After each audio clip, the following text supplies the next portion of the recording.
मैं सड़क किनारे ठेले पर सब्जी बेचने का काम करता था। एक दिन एक अमीर औरत आई और कहने लगी कि मेरे पास नौकर का काम करोगे, 80,000 रुपये महीना दूंगी।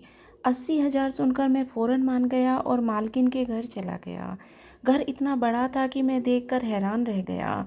लेकिन हैरत इस बात की थी कि मालकिन अकेली रहती थी। एक रात उसने मुझे रोक लिया और अपनी हवस पूरी करने के लिए रात गुजारने को कहा। मैंने मना किया और वापस जाने लगा तो मालकिन कहने लगी, इस कमरे में तुम्हारे लिए तोहफा है, वह लेकर आओ। जब मैं कमरे में गया तो मेरी चीख निकल गई, क्योंकि वहाँ से मेरा नाम उदय है। मैं बहुत ही ज़्यादा गरीब इंसान था, लेकिन देखने में बहुत स्मार्ट था।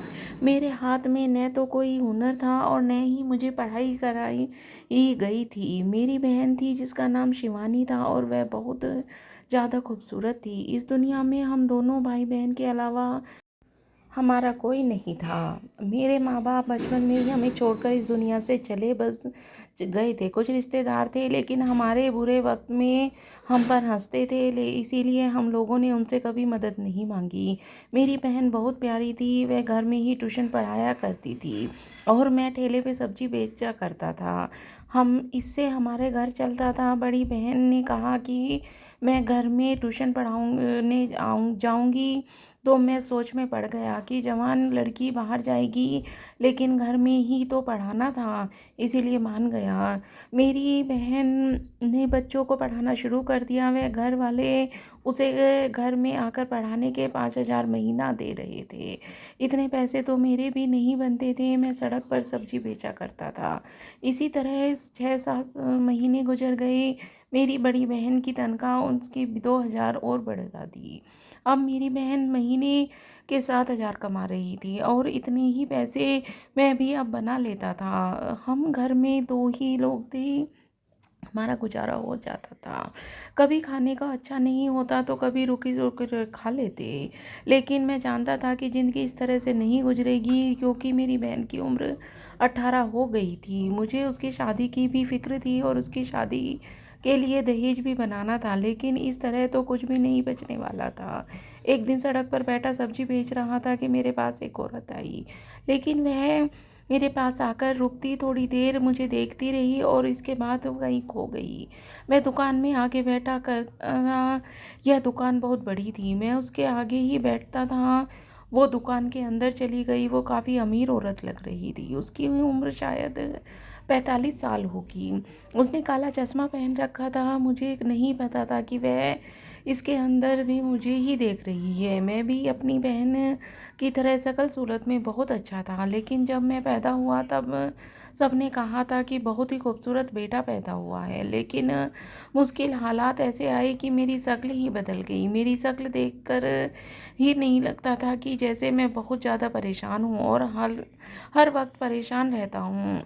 वो औरत वहाँ बैठी शायद किसी का इंतज़ार कर रही थी, लेकिन वो अचानक मेरे पास आई और मुझे देखा और कहा कि यहाँ पर बैठकर कितने पैसे कमा लेते हो। शायद उसका वक्त ये नहीं गुजर रहा था, इसीलिए टाइम पास के लिए वो मेरे साथ बातें करने लगी।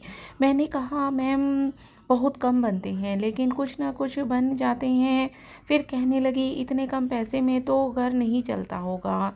मैंने कहा, गुजारा नहीं चलता, लेकिन करना पड़ता है। और तो कोई काम नहीं आता मुझे। मेरी मजबूरी के बारे में सोचा, लेकिन रोज़ दिहाड़ी नहीं लगती। हज़ारों मजदूर चौक में बैठे होते हैं, वहीं बैठकर चले जाते हैं। उनसे कहा कि अच्छा, अगर तुम इतने मजदूर हो तो तुम्हें एक काम देती हूँ, मेरे घर चलोगे, मेरे घर में काम करोगे। मैंने कहा, हाँ, कभी किसी के घर में काम नहीं किया है, मेरा तो कोई तजुर्बा भी नहीं। उसने कहा, घबराने की ज़रूरत नहीं है, इतना कोई ख़ास काम नहीं है, लेकिन तनख्वाह बहुत अच्छी होगी। मैंने पूछा, कितनी तनख्वाह होगी? उसने कहा, 80,000।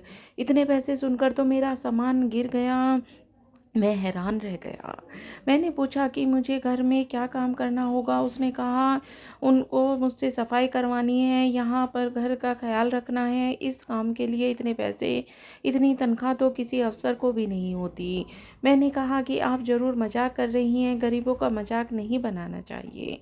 ऊपर वाले ने आपको सब कुछ दिया है, तो इसका मतलब यह नहीं कि आप हमारा मजाक बनाएं। उसने कहा कि मजाक नहीं बना रही हूँ, मैं सच में तुम्हें 80,000 रुपये महीना दूंगी। लेकिन मैं तुम्हें तनख्वाह इसीलिए ज़्यादा दे रही हूँ ताकि तुम्हें कोई फ़ायदा भी हो, और मैं काम करवाऊंगी तुमसे। लेकिन तुम्हें तनख्वाह ज़्यादा दूंगी ताकि तुम्हारे लिए भी आसानी हो, और यह समझो कि तुम्हारे लिए मेरी तरफ से थोड़ा दान हो जाएगी, ताकि मेरी भी कल्याण हो जाए। क्योंकि हम अमीर लोग होते हैं, हमारी दुनिया तो संवर जाती है, लेकिन हम आपके बारे में नहीं सोचेंगे। कौन सोचेगा तुम्हारे बारे में? तुम थोड़ा पैसा ज़्यादा कम मिलेगा तो तुम दिल को सुकून मिल जाएगा। मैं कोई अच्छा नेक काम कर रही हूँ, बात तो वैसी उनकी सही थी, क्योंकि अगर वो ऐसे ही मुझे दान में पैसे देती तो मैं नहीं लेता। इसीलिए उन्होंने वह पैसे मुझे तनख्वाह के सूरत में देंगी तो मेरे अहम को ठेस भी न होती। 80,000 से तो मेरी काफ़ी सारे काम निकल सकते हैं। मैंने उनका बहुत शुक्रिया अदा किया। उन्होंने कहा कि तुमको अभी मेरे साथ चलना होगा, तो काम समझा दूंगी, तुम कल से काम पर आ जाना। मैंने कहा ठीक है। मैं बहुत ज़्यादा खुश हो गया। मैंने ऊपर वाले का शुक्रिया अदा किया। सच कहूँ तो मुझे यकीन नहीं हो रहा था कि ऐसा लग रहा था जैसे सपना देख रहा हूँ, लेकिन मैं ये हकीकत थी। मुझे मैम ने कहा कि पहली तनख्वाह एडवांस ले सकते हो, मुझे कोई दिक्कत नहीं है, मैं तुम पर भरोसा करूँगी। वो मुझे अपने साथ गाड़ी में बिठाकर घर ले गई।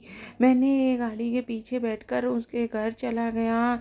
उसका घर देखा तो मैं हैरान रह गया। वह बहुत बड़ा था। मुझे घर की सफाई करनी थी। घर बहुत ज़्यादा खूबसूरत है। लेकिन जब मैं अंदर गया तो मैम जी ने कहा कि तुम्हें घर की सफाई करनी है, यह एक बंदे का काम नहीं है। मैंने इस काम के पहले ही 2 नौकरानी रखी हुई है। तुमको बस इनसे काम करवाना, रोज़ की सब्जी वगैरह लेकर आना और देखना है कि सारे काम ठीक से कर रहे हैं या नहीं। यानी कि आज से तो हमारे घर में तुम मैनेजर का काम करोगे। मैं दिल में सोच रहा था कि यह तो बहुत ही आसान काम है, यानी मुझे कोई काम नहीं करना बल्कि दूसरों से करवाना है। और ये रही बात खरीदारी की, तो इस घर में कौन सा काम कैसे होगा जो मैंने उठाकर लाना है। बड़े घर में तो सभी काम गाड़ी में ही लेकर आना होता है। मैम ने कहा कि अगर तुम रात यहाँ पर रुकना चाहो तो मुझे कोई दिक्कत नहीं। मैंने कहा कि मैं इसके बारे में आपको सोच कर बताऊँगा, कल नौकरी पर आ जाऊँगा। मैम जी ने कहा कि कल से थोड़ा साफ सुथरा कपड़े पहन कर आना, क्योंकि अब तुम कोई ठेले वाले नहीं हो बल्कि एक बहुत बड़े घर के इंचार्ज हो। यही सोचकर मुझे भी खुशी हो रही थी। अचानक ही मेरी किस्मत बदल गई। मैं इतने बड़े घर की जिम्मेदारी मुझ पर आ गई थी।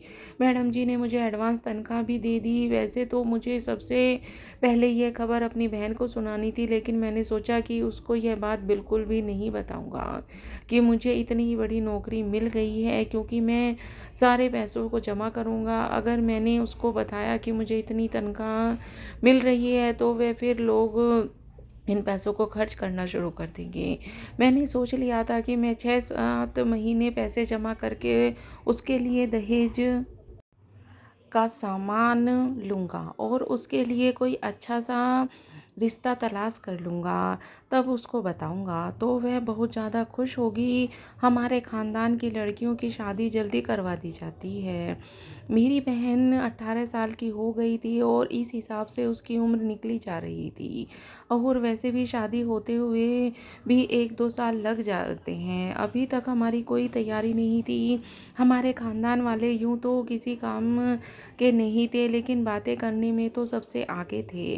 अब कहने लगे कि बहन बड़ा करके छोड़ेगा, गरीब है, शादी करेगा तो कैसे, इसके पास पैसे नहीं है। अब मैं सबका मुंह बंद करवाना चाहता था, और सबको अचानक यह बात पता लगनी चाहिए थी कि मैं अपनी बहन के लिए बड़ा ही शानदार दहेज बनाया है। इसीलिए मैंने अपनी बहन को यह बात नहीं बताई। पर शाम को मेरी बहन ने कहा, आज बड़े खुश लग रहे हो। मैं बोला, हाँ, आज मेरा धंधा अच्छा चला था, इसीलिए वह काफ़ी खुश थी। मैंने कहा, तुम इतनी खुश क्यों हो?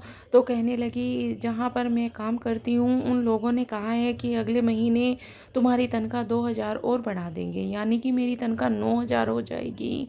बच्चे की क्लास भी बढ़ जाएगी।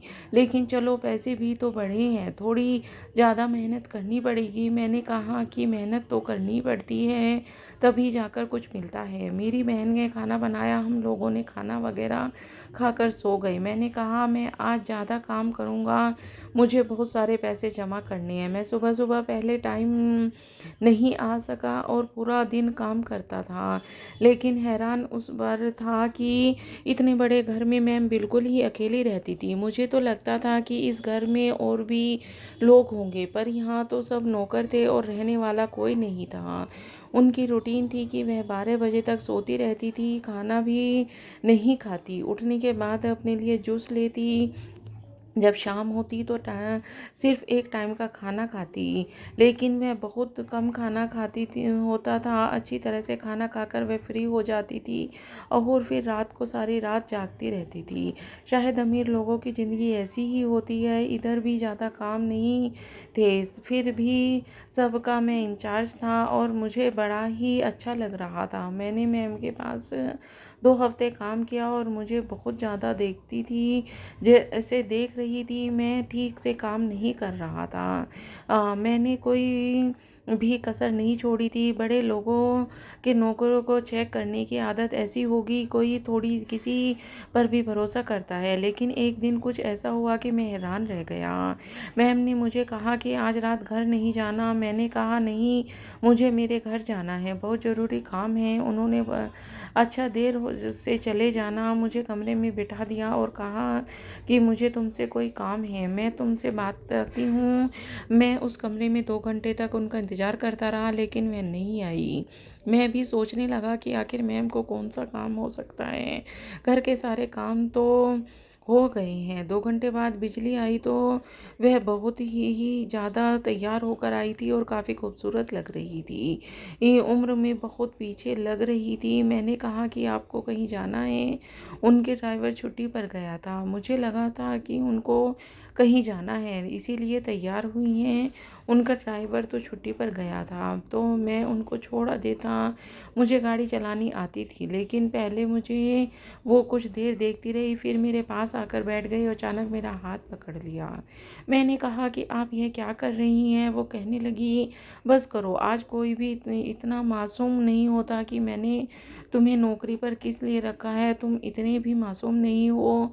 मैंने तो आज सारे नौकरों को छुट्टी कर दी है, इसीलिए तो मैं तैयार होकर आई हूँ। तुम इतनी सी बात समझ नहीं पा रहे हो? तुम कोई छोटे बच्चे हो क्या? 17 साल के हो, तुम्हारी उम्र होगी। मैं हैरान परेशान रह गया। मैम ने कहा था कि तुम्हें फ्री में मिल रही हूँ, क्या तुम्हें इस बात की खुशी नहीं है? मैंने कहा नहीं मैम जी, नहीं, ऐसा काम नहीं करता। अगर ऐसी बात है तो आज ही मैं आपकी नौकरी छोड़ता हूँ। इतना कहकर मैंने वहाँ से जाने की कोशिश की, फिर मेरा हाथ पकड़ लिया और मैंने उनको मना किया। मैंने कहा कि आप मुझे गलत काम पर नहीं उकसा सकती, वैसे भी मैं ऐसा नहीं करूँगा। मैं आपको अपनी मालकिन समझता हूँ, मैंने दिल से आपको बहुत ही इज्जत है। मैंने उनके 2-4 बातें सुनाई और जैसे ही वहाँ से जाने लगा, मैम जी ने तालियां बजानी शुरू कर दी। जैसे ही मैं पलट कर देखा तो उन्होंने कहा कि फिर तुमसे आज बहुत बढ़िया परीक्षा पास कर ली है। मैं हैरान रह गया। मैंने कहा कि कैसी परीक्षा? उन्होंने कहा कि तुम्हारी इज्जत और धैर्य के इम्तिहान ले रही थी, जो कि तुमने पास कर लिया। मैं अब चाहती हूँ कि तुम मेरी एक जानने वाली लड़की से शादी कर लो, जिसको मैंने अपनी बेटी बना लिया है। वह बैठक में बैठी है, जाओ तुम जाकर उससे बात कर लो, समझो कि वह तुम्हारा इनाम है। मैं हैरान रह गया। मैंने कहा कि आप क्या कह रही हैं? मैं शादी कैसे कर सकता हूँ? कहने लगी, क्यों नहीं कर सकते? क्या तुम्हें शादी नहीं करनी? मैं खामोश हो गया कि उन्होंने मुझे कहा कि जाओ जाकर उसका चेहरा देख लो, बहुत ही खूबसूरत लड़की है और तुम नेक और शरीफ इंसान हो। तुमसे मिलकर बहुत खुशी हुई। मुझे थोड़ा वक्त लगा खुद को संभालने में फिर मैं वहाँ से चला गया। लेकिन जब मैं वहाँ से गया तो मुझे खुद को संभालना पड़ा क्योंकि सामने जो लड़की बैठी थी उसका मुंह दूसरी तरफ था। वाकई बहुत खूबसूरत लग रही थी, उसके लंबे लंबे बाल थे, बहुत प्यारी थी। जब पलटकर उसने मेरी तरफ देखा तो मेरे कदमों तले से ज़मीन निकल गई, क्योंकि वह तो मेरी ही सगी बहन थी। मैं हैरत से पूछा, तुम यहाँ क्या कर रही हो? तब वो वहाँ पर आ गई और वो भी घबरा गई और पूछी कि आप यहाँ पर क्या कर रहे हैं? हम सब हैरान रह गए। फिर बात पता चली कि मेरी बहन किसी के घर पढ़ाने जाती थी, तो साथ ही मैम जी का घर भी वहीं था। वह इसी मोहल्ले में पढ़ाती थी और उनके साथ काफ़ी दोस्ती थी। लेकिन जिसके बच्चों को पढ़ाती थी वह मैम के बच्चे बहन के बच्चे थे, और मेरी मैम बहन ने मैम के जी को बताया कि मेरी माँ और माँ बाप वाकई बेवफाई के एक दूसरे को धोखा दिया। मैम ने कहा कि तुम भी मेरे पति ने धोखा दिया है और बेवफाई की, इसीलिए उन्होंने कहा कि मैं तुम्हारे लिए लड़का तलाश करूँगी, ऐसा लड़का जो बेवफा नहीं होगा। हम उसको पहले चेक करेंगे। इसीलिए मैम ने मुझे सड़क से उठाया, मुझे अच्छी नौकरी दी, मुझे ज़्यादा ध्यान रखा। मैम ने कहा कि वो मेरी परीक्षा ले रही थी।